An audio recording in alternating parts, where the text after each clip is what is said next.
The horizon of the South China Sea is no longer a peaceful expanse of turquoise water. It has become a steel-clad theater of imminent confrontation.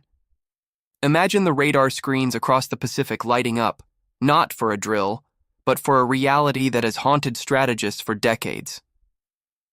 Today, United States carrier strike groups, spearheaded by the USS Ronald Reagan, have shifted into a high-alert formation alongside Japanese destroyers.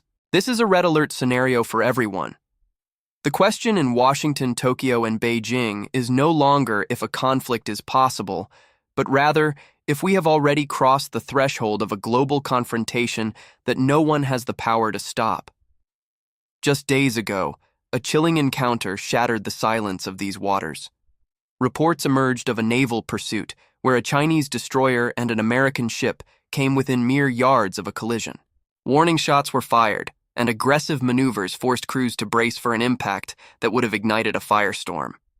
This changes everything truly, and no one expected it to happen this fast.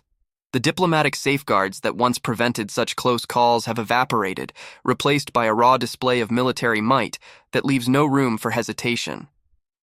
At the heart of this escalation is a landmark shift in geopolitics. The formalization of expanded military cooperation between the United States and Japan has altered the balance of global power. No longer is Japan a passive host for American bases. Tokyo has established new forward-deployed assets facing the South China Sea. This integrated deterrence means the response to any provocation will be immediate and unified. The deployment of advanced missile batteries on remote Japanese islands signals that the Pacific is being fortified as a cohesive front. To understand this precipice, we must look at the history of the 9-dash line. This controversial boundary claims almost the entire South China Sea as Chinese territory. For Beijing, these waters represent a historic right and a necessary buffer. For the rest of the world, however, these claims challenge international law. This patch of ocean is the most dangerous flashpoint on Earth because it is where the pride of a superpower meets the strategic red lines of the very established global order. The transition is terrifyingly efficient. We have moved beyond political diplomatic saber-rattling into massive hardware movement. The speed at which fleets are being repositioned is accelerating faster than predicted. Rhetoric has been replaced by the cold logic of tactical positioning. Each side is daring the other to take the next step, creating a feedback loop where every defensive move is perceived as an offensive threat. This matters because the South China Sea is not just water. It is a multi-trillion-dollar trade artery carrying 1/3 of the world's maritime shipping. If this artery is severed by a kinetic conflict, the global economy would face a collapse unlike anything seen since the Great Depression. The electronics and fuel the modern world relies on depend on the free flow of goods through these channels. The United States remains committed to freedom of navigation, while China asserts its sovereignty as national survival. Caught in the middle of this escalating and dangerous dance are regional nations like the Philippines and Vietnam, who watch as their waters become the staging ground for a potential superpower collision. Before we continue with this deep dive, subscribe to the channel and tell us in the comments section where you are watching from today.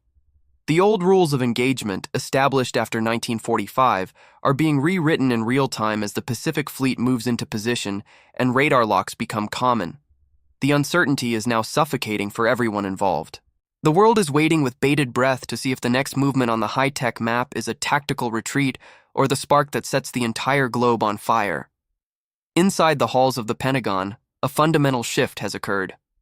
The concept of integrated deterrence is no longer just a theoretical white paper. It has become a live operational reality. For the United States, the strategic focus is now sharply fixed on the first island chain, the string of major archipelagos stretching from the Kuril Islands through Japan and down to the Philippines. This chain is the primary line of defense, a geographic wall intended to contain rapid maritime expansion. Washington believes that by hardening this line with democratic allies, they are not just protecting sea lanes, but defending the very foundation of the rule-based international order that governs the world. Equally transformative is the historic pivot within Tokyo. For decades, Japan operated under a pacifist constitution that strictly limited its military to self-defense. However, the rising shadows over the South China Sea have forced a reevaluation of what defense truly means today. Japan now views these waters as its own front line, essential to its national survival. The emotional weight of this rearmament cannot be overstated. It represents a nation shaking off decades of military restraint. By investing in long-range counterstrike capabilities and deepening its naval footprint, Tokyo is signaling that it will no longer remain a silent partner in Pacific security. From the vantage point of Beijing, these maneuvers look like a tightening noose. The Chinese leadership views the increased U.S. and Japanese presence as a calculated policy of encirclement designed to stunt China's rise and deny its legitimate maritime claims. To them, the South China Sea is not a global commons, but a vital gateway to their national rejuvenation. The rhetoric from the People's Liberation Army has hardened significantly, emphasizing an unyielding defense of what they consider sovereign territory. In their view, the buildup of foreign carriers and destroyers is a direct provocation, a challenge to the integrity of the Chinese state that demands a powerful and constant counter-response. The intensity of this standoff is reaching a boiling point, and the consequences for global stability are immense. If you find this analysis helpful in navigating these complex geopolitical waters, please take a moment to like this video and subscribe to the channel. Your support allows us to keep tracking these developments in real time. We also want to hear from you in the comment section below. Do you believe diplomacy can still pull us back from the brink, or has the momentum of military buildup become unstoppable at this stage? Beneath the surface and high above the waves, a silent, invisible war is already being fought. The cat-and-mouse games between submarines are constant, as silent predators shadow one another through deep water trenches. Surveillance aircraft from both sides crisscross the sky, their sensors constantly collecting data on electronic signatures and fleet movements. The radar locks are very real indeed, and the tension in the cockpits and on the bridges of these vessels is suffocating. In this high-stakes environment, the margin for error is effectively zero. A single miscalculation by a junior officer or a technical glitch during a high-speed intercept could trigger an escalatory ladder that no politician can easily climb down from. This crisis is viewed through three distinct lenses. Proponents of the U.S.-Japan alliance argue that only overwhelming strength can prevent bullying and ensure a free and open Indo-Pacific. In their view, weakness invites aggression, and a credible military presence is the only language that will deter a revisionist power. Conversely, advocates for de-escalation worry that these military moves are a self-fulfilling prophecy. By treating conflict as inevitable and forcing China into a strategic corner, the alliance might be making the very war they seek to avoid more likely. Finally, there is the regional view. Smaller nations like the Philippines and Vietnam watch these giants with profound terror. They fear their own islands and waters will be transformed into a scorched battlefield where they have everything to lose and no say in the outcome. The technological dimension of this standoff is what truly accelerates the danger. This is no longer the conventional naval warfare of the 20th century. It is an era defined by hypersonic missiles that travel at 5 times the speed of sound, making interception nearly impossible. Beijing's carrier-killer missiles force U.S. strike groups to operate under a shadow of destruction, while the arrival of American stealth fighters and advanced drone swarms signals a shift toward a distributed, lethal network of sensors and weapons. Because both sides have reached a level of significant technological parity, the situation is escalating fast and with terrifying precision. There is no longer a clear technological gap that ensures peace through dominance. Instead, there is a frantic arms race where every new breakthrough by one side is met with a dangerous countermeasure.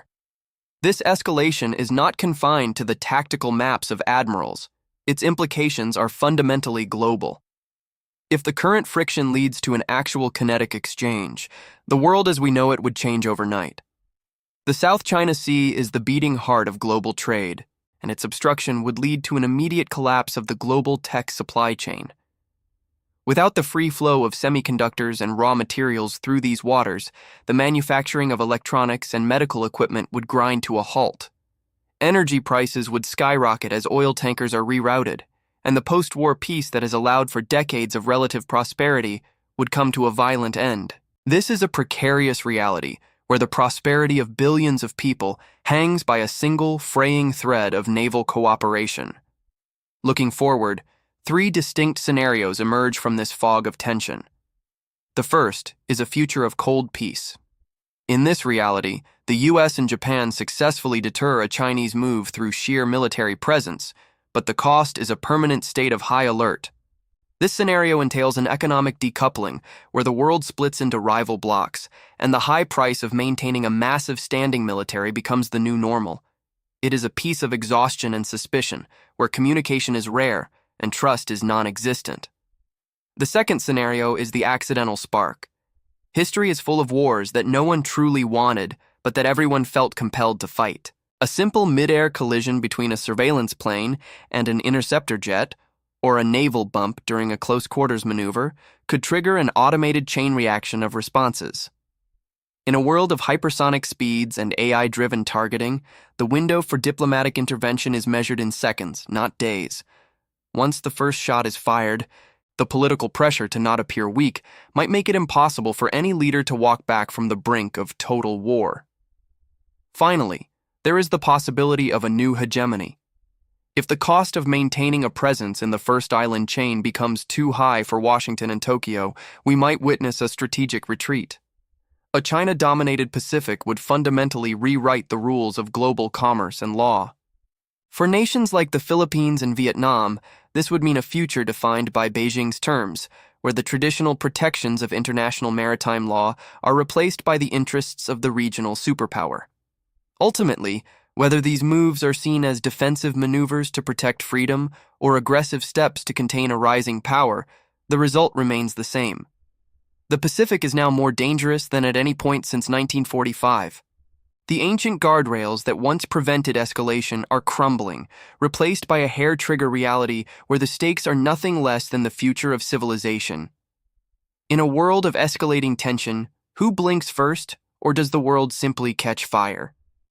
To understand this conflict, watch our related video on naval warfare.